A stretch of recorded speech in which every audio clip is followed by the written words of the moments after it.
U.S. President Joe Biden has condemned Israel's killing of 7 humanitarian aid workers in Gaza.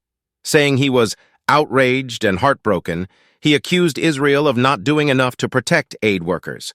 Israel promised an independent investigation after the UK, US, Canada, Australia, and Poland lost nationals in Monday's attack. Israeli President Isaac Herzog has apologized for the deaths. The 7 victims who were working for World Central Kitchen, WCK, were killed when their convoy was attacked from the air on Monday. Mr. Biden called for Israel's investigation to be conducted swiftly and said it must bring accountability and its findings be made public. Distributing aid in Gaza had been so difficult, he said, because Israel had not done enough to protect aid workers trying to deliver desperately needed help to civilians. In some of his strongest language since the war began, Mr. Biden also accused Israel of not doing enough to protect Palestinian civilians. The United States has repeatedly urged Israel to deconflict their military operations against Hamas with humanitarian operations in order to avoid civilian casualties, the U.S. leader said. In a video message, Israel Defense Forces (IDF) Chief of General Staff Herzi Halevi called the incident a grave mistake and said it shouldn't have happened, blaming the strike on misidentification. Humanitarian aid to Gaza is in doubt after WCK, a key provider of aid to the Strip, suspended operations. 3 of the killed aid workers were British nationals. A Polish national, an Australian, a Palestinian, and a dual U.S.-Canadian citizen were also killed. The IDF has promised an independent investigation into the incident. UK Prime Minister Rishi Sunak spoke to Israeli Prime Minister Benjamin Netanyahu on Tuesday. On the call, he described the situation in Gaza as increasingly intolerable and demanded a thorough and transparent independent investigation into the killing of the aid workers. Mr. Sunak added that Israel needed to end restrictions on humanitarian aid and protect civilians, according to a Downing Street statement. In other reaction, Australian Prime Minister Anthony Albanese said he had expressed Australia's anger and concern in a long phone call with Mr. Netanyahu and that he expected a full and proper explanation for how this has occurred.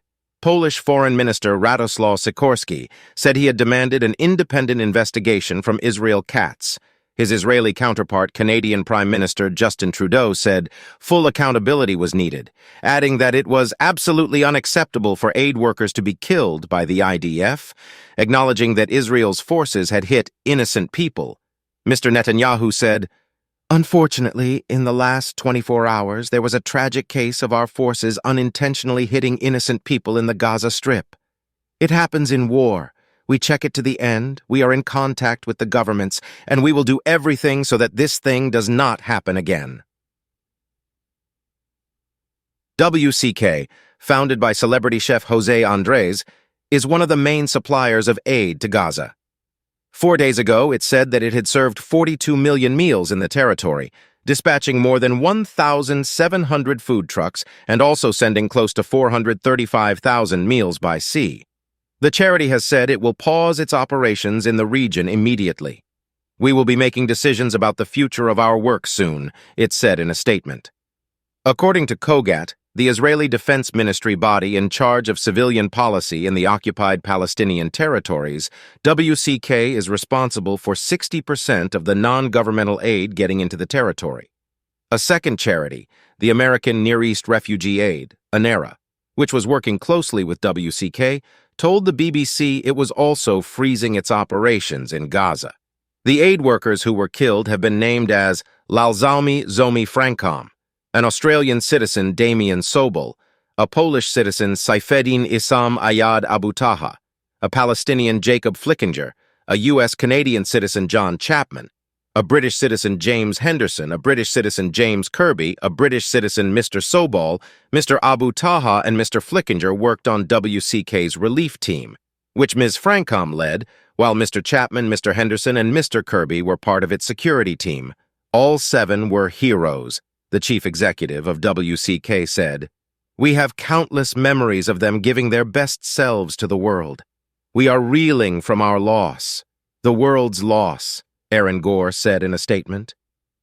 According to the charity, the aid convoy was hit while leaving the Deir al-Balah warehouse, where the team had unloaded more than 100 tons of humanitarian food aid brought to Gaza on the maritime route.